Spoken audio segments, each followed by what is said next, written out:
We share with you a live look right now at the Carter Presidential Center in Atlanta. Tributes continuing to grow for Jimmy Carter, a man who went from peanut farmer to become our 39th president, setting an example with his volunteer service after leaving the White House.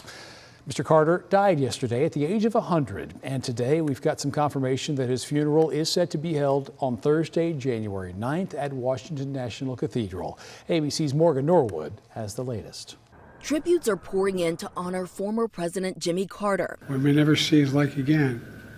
We'd all do well to try to be a little more like Jimmy Carter. In his address to the nation Sunday, President Biden remembering Carter, who was 100 years old, as the longest living president in U.S. history.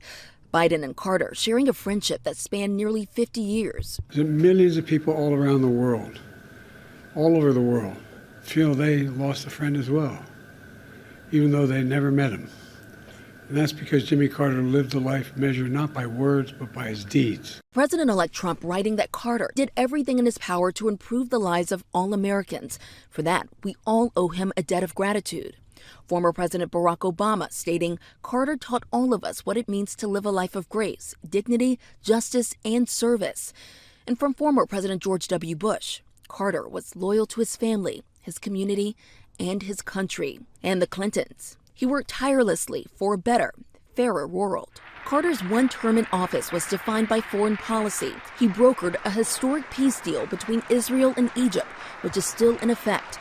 But an energy crisis in the U.S. and the kidnapping of 52 American hostages in Iran played a role in his political undoing. Carter was just 56 when he left the White House.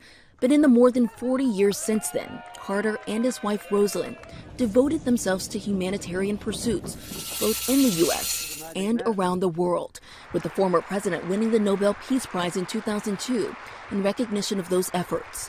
When historians write the paragraph on Jimmy Carter 100 years from now, what do you want to be at the top of the list? I'd say maybe peace and human rights. I kept the country at peace for 4 years and promoted peace for other people. And President Biden ordering a state funeral at the National Cathedral in Washington, D.C. next Thursday. Carter will be laid to rest in his native Plains, Georgia. Morgan Norwood, ABC News, Atlanta.